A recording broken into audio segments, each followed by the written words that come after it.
The K-1 World Max 2024 featuring Buakaw versus Stoyan Koprivlenski and several other fighters. Folks, my name's Tim Wheaton with Kick Weekly, and I appreciate you being here. Let's do a breakdown for the K-1 event that's coming up just tomorrow by the time this comes out, and then I'll talk about some of the key kickboxing fights that we've had over the past few weeks. Now, I know that I've been away for a little while. I thought I would start regular shows next week, as I haven't had much time this week, but due to popular demand, people have asked me to do a K-1 show, so I see you, I hear you, so we're just going to do a quick one, as few edits as possible, just a really straightforward one. Again, this isn't going to be a huge, massive episode, just a really quick one here.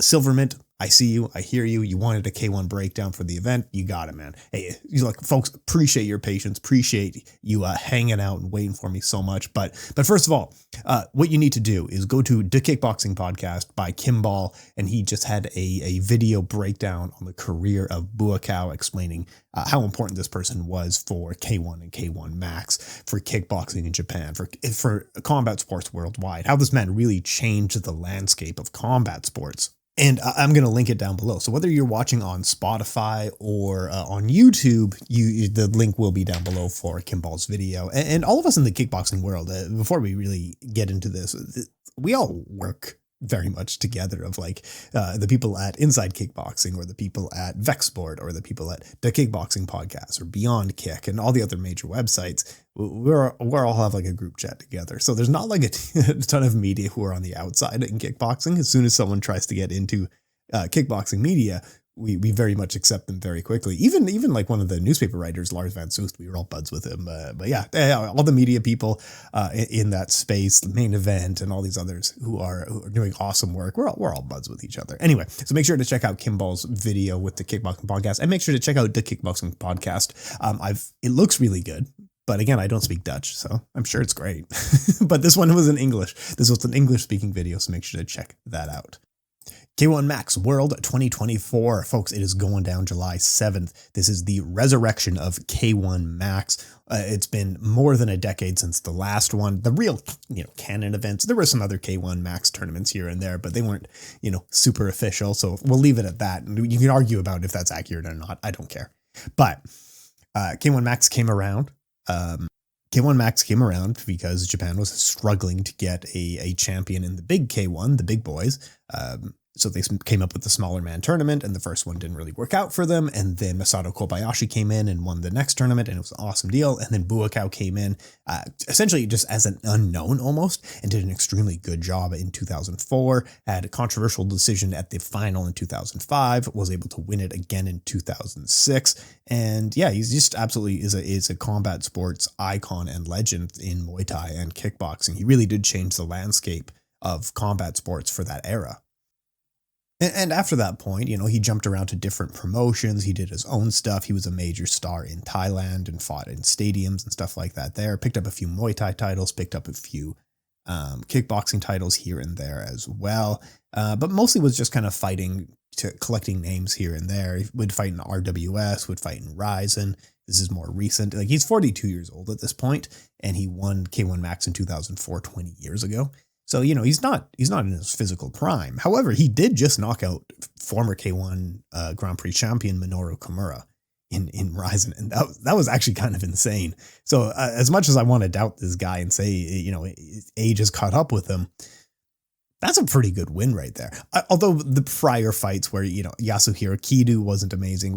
When he fought Anpo, that wasn't incredible as well. He got a win over Sanshai, but he outweighed him by like 15 kilograms or something like that.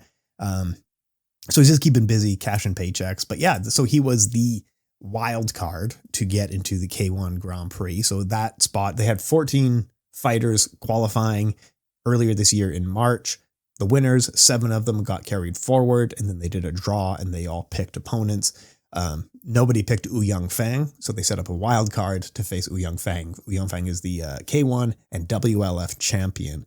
And nobody wanted to fight him because he was the top-ranked guy in the tournament, and fair is fair. So Buakaw was the surprise announcement, and Buakaw was booked against Ouyang Fang.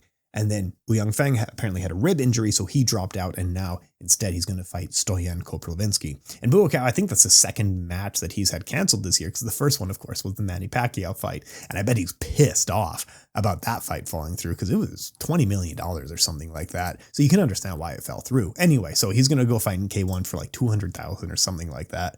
Very, very impressive numbers, and good for him. That is awesome, awesome stuff to see. So Stoyan Koprivlenski, the Bulgarian striker, was the dark horse pick that I said originally would probably win the entire tournament back in March. And then he lost to Kacper Muszyński, essentially an unknown gentleman from Poland who wasn't extremely well known in the kickboxing community. Now, Stoyan Koprivlenski, still, I would probably pick him to at least make the finals in this tournament, given how good he has looked in the past. He's a very good Dutch style striker. He comes from the Mike's gym and really employs a great Dutch style in that he's doing heavy punches into low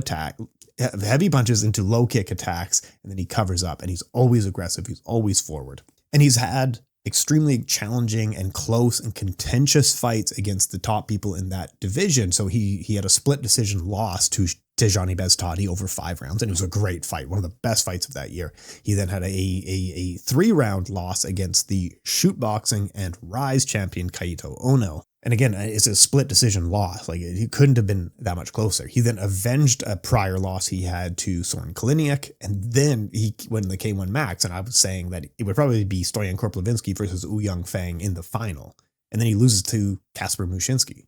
So at this point, looking at the finals here, we're looking at the quarterfinals. Stoyan Koprivlenski versus Buakaw. If you're a betting person, you really have to pick Stoyan. He's in his prime. He's improving in between fights. He's one of the top people in this weight class. If he was in Glory, One Championship, K1 Rise, doesn't matter. He's going to be number 1 or number 2 in those organizations. Buakaw is, more than a decade past his prime, unfortunate to say. It's an awesome storyline. 20 years after winning the K1 Grand Prix, he's coming back to K1. He won it in 2004, and he's coming back in 2024. Like, that doesn't get any cooler than that. It's a great story. But you got to be realistic here. He's probably not going to win. Now, if he wins, you tell me what to do. Eat a shoe? No, I'm not going to do that. It's not that serious. But it's I would be amazed. This would that would be an incredible thing. That would be very good. But if you're a betting person, Stoyan Koprivlenski has got to be your guy. The winner of this match will then go on to face Dengue Silva or Daryl Verdonk. Dengue Silva is a knockout striker from Brazil who's very aggressive, very young, very much an up-and-comer. Daryl Verdonk is a very skilled Dutch kickboxer, former Infusion champion, or maybe current Infusion champion, I kind of forget right now. But Daryl Verdonk is very good and underrated in this weight class as well. I would say a safe pick in that is Daryl Verdonk. Then on the other side of the bracket, you have Viktor Akhmov from Russia and the Surinamese Dutch striker Romano Bakboord. Now, I believe both were national champions. Viktor Akhmov, I want to say, was an IFMA champion in amateurs before becoming a pro fighter. I wouldn't be overly confident one way or the other, but if you had to put money down, Viktor Akhmov is probably the safer pick in this case. But, don't come at me if I'm wrong on that one. I'm saying don't put money on it. And then the last matchup in the quarterfinals will be Kacper Muszyński from Poland, who's just coming off the win over Stoyan Koprivlenski, will face Zora Okapian. There was no excuse for me to not know him. Like, he's got tons of experience across different sports. He was a national champion in different forms of kickboxing in Poland. He was a Waco champion worldwide, European champion, like extremely good striker. And still quite young and an up-and-comer at just 26 years old. I think it's very pick Kacper Muszyński to probably make the finals of this entire tournament. My overall pick is going to be Stoyan Koprivlenski versus Kacper Muszyński, rematching in the finals for the K1 Grand Prix. Now, I would love someone like Buakaw to take it, because that would be a great story, but, got to be a little bit realistic there. The rest of the event looks very, very good. Yuki Yoza, one of the top, most talented fighters today in kickboxing, pound for pound ranked. He's a K1 champion on a huge fight win streak right now. He's going to be taking on Kong Napa, and Kong Napa was one of the top ranked fighters in kickboxing Muay Thai fighter for a long time, fought in both Lumpini and Rajabzadeh Stadium. Apparently had a loss to Hakeem Dawadu, who I worked with for a moment in Calgary. As in, Hakeem was in the real class and I was in the beginner's class. But anyway, yeah, the thing is with Kong Napa is that he's a very, very, very good striker. It's just anytime that he's a really good number two in whatever he fights in. Like, it's just anytime that he really fights the biggest names in the sport, he tends to lose. But yeah, he's an extremely, extremely good fighter and going to be a major challenge for Yuki Yoza. But I think Yuki Yoza wins that fight.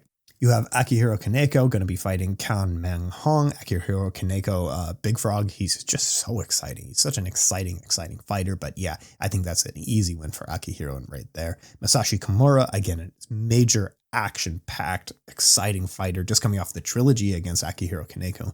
Masashi Kimura going to be fighting Antonio Orden. Not overly familiar with Antonio Orden's game, but yeah, Masashi Kimura probably gets a nice win there. And then it's the tournament. So the winner of the tournament is going to have to fight 3 times in one night. And I think you can watch it on Fight or something like that. I don't really remember. Beyond Kickboxing on their socials had something going on, or you can check out the Beyond Kickboxing schedule and you should be able to find out what's going on with how to watch these.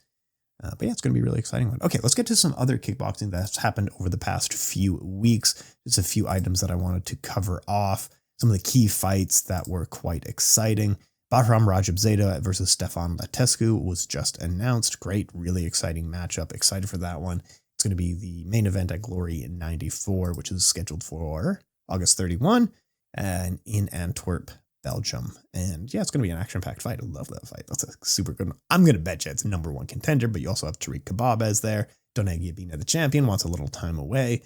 Man, amazing. That's a great fight. That is a banger. It's going to be 2 aggressive guys who are aiming for the knockout. Amazing stuff. Can't wait for that one. Kazuki Osaki versus Jin Mandokoro. This was just a few weeks ago in Rise, and Kazuki Osaki showed why he is considered such a great pound-for-pound top fighter. He holds an impressive title in Rise and defended it here. This was a rematch from a few years ago. These two were rivals, and Kazuki Osaki is a joy to watch. He came up really as a Muay Thai striker on the stadium scene and was able to take all the best skills from that and apply it to kickboxing, but also learn some of the best skills in Japanese style kickboxing and combine it. Like, he is just so crisp and impressive to watch. He opened the fight. He was aggressive. He was landing strong kicks, and Jin Mandokoro was reeling back, like almost running away and couldn't find much space. First few kicks were making a massive difference. Like, Kazuki Osaki kicks with incredible power. And then he combines these fast punching combinations, these crisp punching combinations into strong kicks. It's so impressive. Now, in the second round, Jin tried to handle this by becoming the aggressor. He was always trying to land first, and it didn't really work out. I think maybe that was the right game plan, but you just had to apply it quite a bit differently, actually. But I think it was the right idea, and he was having some success throwing knees to the body, these flying knees. And eventually, Kazuki Osaki timed it and figured it out, and it was countering with an overhand. And Kazuki Osaki is just such a joy to watch. He does these side switching attacks, so like a left hand to the body into a right kick, or a left hook high into a right kick, and it's so cool to see. And then he'll also combine this into same side attack, so double, triple jab into a right low kick kind of thing. Like, it's just awesome to see him mixing it up in there. Double hooks on the same side into varying hooks. Like, it's just so many different skills that you wish you had, or that every kickboxer wishes they had. And that's why he's considered so highly ranked on the pound for pound. It's not only that he's top of this division and the important people that he's beat, it's that if everyone was the same size and fighting with the same style and speed, Kazuki Osaki would probably beat all of them. He's that good. He's just incredible to watch. The constant pressure from him. By the end, Jin Mandokoro was struggling to do anything. He was trying to angle out, which was great. So like punch and then you pivot off, and Kazuki Osaki timed it. He knew exactly where his opponent was going to be, and he landed some of his best work in the 5th round, and just an awesome fight to watch. I think last weekend we had Rise 179 with Shiro Matsumoto taking on Christian Manzo, and Christian Manzo did much better than I expected. In fact, I think he was winning most of the first round until he wasn't. And what makes Shiro such a dangerous fighter is that he's able to adjust, and you could really see that in this fight. So Manzo came out very aggressive, very forward, and he had a really strong jab, and then he would fake a jab into different combinations. And what Shiro was able to do was, he's fighting an aggressive fighter, so he wants to make the aggressive fighter pay for being aggressive, using their aggression against them. He's not going to be more aggressive and get on the front foot. If you want to be aggressive, come at me. That's fine. And he was able to punch over the jab, so landing the overhand over the jab.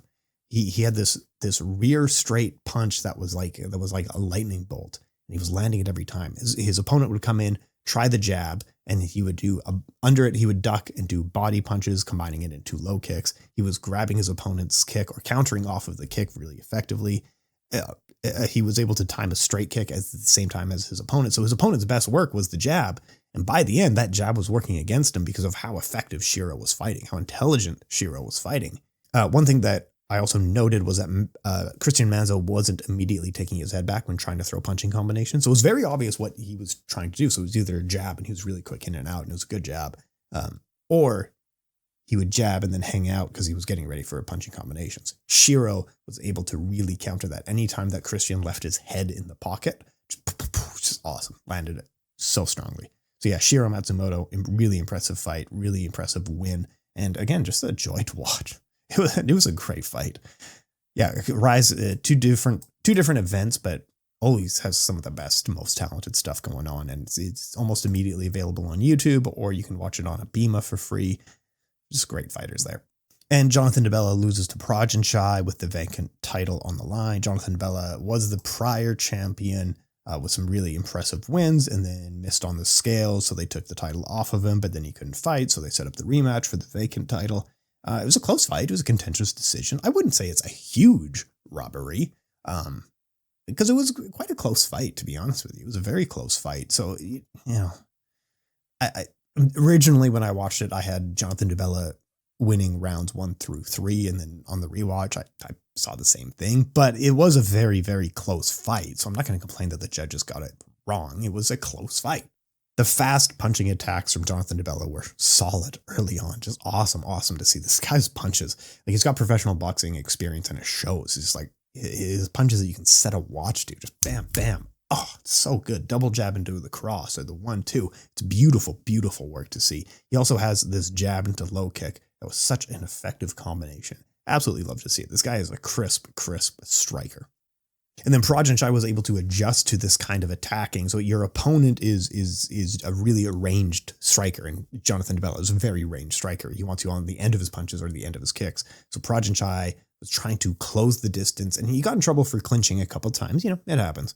And then he would adjust into having these flying knee attacks to the body, and he also had very strong body kicks, and the body kicks and the knee attacks were making quite a difference here. But adjusting away from the clinch after getting warned into the knees was perfect. That was great. And yeah, so again, like, I had Jonathan Di Bella winning 3 rounds. Lots of other people did as well. If you had Prajanchai winning, cool, that's fine. I'm not going to argue with you. It was a close fight. And one thing that I don't love coming away with this is people want to talk about this robbery. People want to talk about like what a decision, blah, blah, blah it was, rather than talking about what a great fight it was. And I wish people could look at this fight and say, like, what a great fight this is, because Prajanchai is hundreds and hundreds of wins, stadium scenes, 1 championship champion in Muay Thai. Like, this guy is absolutely, he's avenged his losses in one. Like, this guy's absolutely amazing. He looks like he looks like he's the Flash out there sometimes when he's kickboxing. He's that good. And Jonathan Di Bella has been so effective and just so incredibly good at taking his opponents apart, at systematically destroying his opponents. And these two got in the ring with each other, had a very close fight. You could see them adjusting strategies throughout the fight. One thing wasn't working, so he stopped doing it. Or one thing was working, and the opponent was able to counter it over time. Absolutely incredible fight. And lucky for us is that they will definitely rematch. There's not a ton of other guys in this division, so they'll definitely rematch maybe a couple of times. And every time it's going to be an awesome, awesome fight. I'm down for it every which way, because watching Jonathan Di Bella and Prajanchai fight is a treat. Even if they're fighting other people, it's a treat. But yeah, they're almost definitely going to be fighting each other. All right, folks, like I said, It's, earlier in the week, didn't have a ton of time, so I figured I would start consistent shows next week. But just want to cover off a couple of things due to fan demand. And again, it's just a quick little episode. Also, folks, my main job, which is writing, is probably going away or shrinking. So if anyone knows of any combat sports work in the industry, MMA, kickboxing, Muay Thai, I don't care, sumo, let me know of anywhere that might be hiring or anywhere that you think I should apply. I'll get a letter together and send it over. But yeah, essentially I am looking out there. I am looking for work, folks. And but yeah, folks, I appreciate your time. Thanks so much for listening, and see you folks next week. So I'm back to regular scheduling next week going forward. Thank you so much for your time, folks.